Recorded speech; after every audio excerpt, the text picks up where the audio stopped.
காஞ்சிபுரம் மாநகராட்சி மேயர் மகாலட்சுமிக்கு எதிரான நம்பிக்கையில்லா தீர்மானம் தோல்வியடைந்துள்ளது. இது தொடர்பாக விரிவான விவரங்களை வழங்குவதற்காக இன்றைய செய்தியாளர் பார்வையில் இணைந்திருக்கிறார் விக்னேஷ் முத்து. காஞ்சிபுரம் மேயருக்கு எதிராக கவுன்சிலர்கள் போர்க்கொடி தூக்கிய நிலையில் தற்போது நம்பிக்கையில்லா தீர்மானம் தோல்வியடைந்திருக்கிறது. என்ன காரணம்?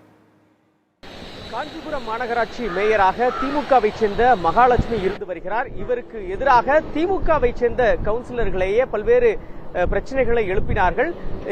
இந்த மாநகராட்சியை பொறுத்தமட்டில் ஒட்டுமொத்தமாக 51 கவுன்சிலர்கள் இருக்கிறார்கள். இதில் திமுகவை சேர்ந்த கவுன்சிலர்களின் எண்ணிக்கை என்பது 33.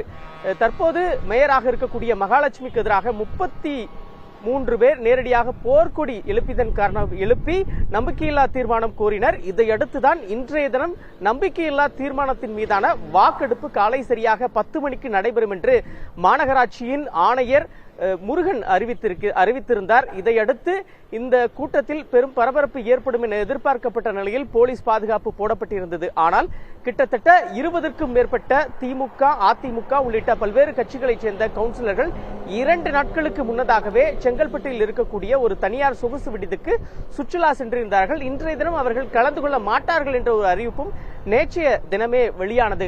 இதையடுத்து காஞ்சிபுரம் மாநகராட்சி ஆணையர் இன்று காலை 10 மணியிலிருந்து காலை சரியாக 11:40 மணி வரை ஆணையர் அரங்கில் காத்திருந்து வாக்கெடுப்பில் ஏதாவது ஒரு கவுன்சிலர் வருவாரா என காத்திருந்தார். ஆனால் நேரம் முடிந்த பிறகும் யாரும் வரவில்லை. முன்னதாக 9:40 மணியளவில் 34வது வார்டை சேர்ந்த திமுகவை சேர்ந்த கவுன்சிலர் பிரவீன்குமார் மட்டும் வந்து ஆணையரை சந்தித்து பேசிவிட்டு அங்கிருந்து புறப்பட்டார்.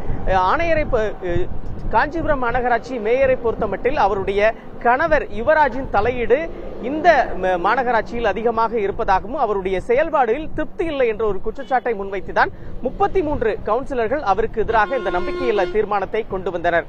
ஆனால் இன்றைய தினம் இந்த வாக்கெடுப்பு நடைபெறாத நிலையில் மாநகராட்சி மேயர் பதவிக்கு எந்தவித ஒரு பாதிப்பும் இல்லாமல் அவர் தப்பியிருக்கிறார். இனிமேல் அடுத்ததாக இந்த நம்பிக்கை வாக்கெடுப்பு கொண்டு வர வேண்டும் என்றால் இன்னும் 1 ஆண்டுகள் 1 மாதம் காத்திருக்க வேண்டும். தற்போது இந்த பிரச்சனை முடிவுக்கு வந்ததாக கருதப்பட்டாலும் நடைபெற இருக்கக்கூடிய மாமன்ற கூட்டத்தில் திமுக, அதிமுக உள்ளிட்ட பல்வேறு கட்சிகளைச் சேர்ந்த கவுன்சிலர்கள் மீண்டும் இந்த பிரச்சனையை எழுப்புவதற்கு திட்டமிட்டிருக்கிறார்கள். திமுக தலைமையைச் சேர்ந்த மூத்த தலைவர்கள் அமைச்சர் KN நேரு, அன்பகம் கலை மற்றும் மாவட்ட செயலாளர் சுந்தர் உள்ளிட்ட 3 பேர் எடுத்த அந்த நடவடிக்கை காரணமாகத்தான் இந்த மேயர் பதவி என்பது மகாலட்சுமியிடமிருந்து தப்பித்திருக்கிறது. கிட்டத்தட்ட அவர்கள் 1 வாரமாக இந்த சமாதான முயற்சியில் ஈடுபட்ட நிலையில்தான் யாரும் இன்றைய தினம் கலந்து கொள்ளவில்லை.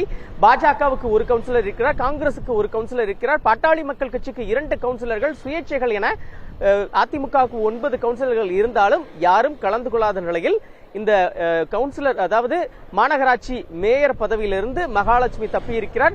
மாமன்ற கூட்டம் அடுத்த வாரம் நடைபெற இருக்கக்கூடிய நிலையில் அந்த கூட்டத்தில் இந்த பிரச்சனைகளை எழுப்புவதற்கு கவுன்சிலர்கள் முடிவெடுத்திருக்கிறார்கள்.